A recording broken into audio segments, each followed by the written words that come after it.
What's up, Wiregrass? Thank you all for kicking it with us. We're getting closer to the end of this high school football season, which means we're getting closer to the end of this year's edition of the CTPs. But now is not the time for tears. Until then, we got more action coming your way, so let's get right to it.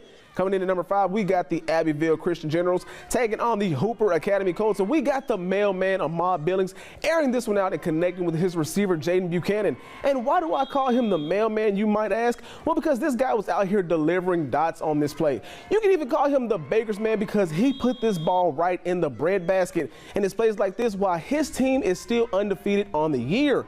Coming in at number 4, we make our way up the road as the Wicksburg Panthers faced off against the Alabama Christian Eagles, and he may be wearing number 2, but no, that's not Derrick Henry. That is the Panthers' very own Colt Dickerson as he takes this ball up the middle, and he makes easy work against the defense, shrugging off multiple tackles before he flies away from the defenders and runs this one in for the Wicksburg touchdown.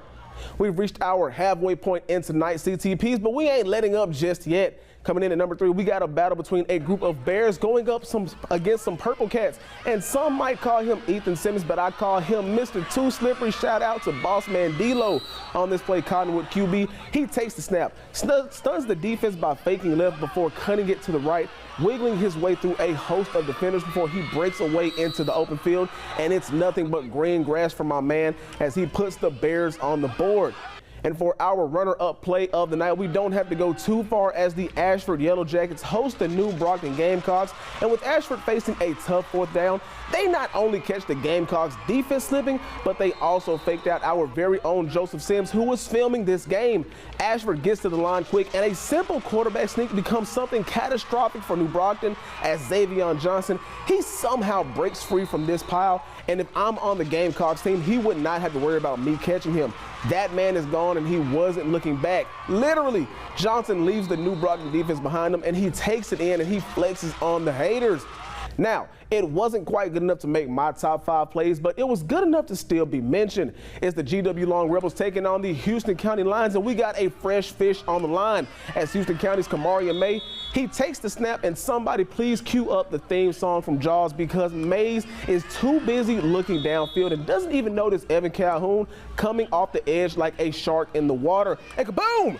Calhoun lays a huge hit on the Lions quarterback and brings him down for the sack.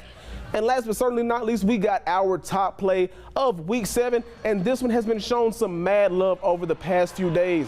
We got the Enterprise Wildcats taking on the Opelika Bulldogs, with the Cats facing a 4th down, and after pulling out a trick play in their last game against the Carver Montgomery Wolverines, Enterprise once again pulls another rabbit out of their hat as Mason Burkhardt, he throws a screen to Kenyon Kilo, who then tosses up a jump pass looking like Tim Tebow as he finds a wide open Braden Cook, who could have walked, crawled, skipped, hopped. You get the idea. This man had nobody around him and had no problem getting into the end zone and getting my play and my top play in this week's CTPs.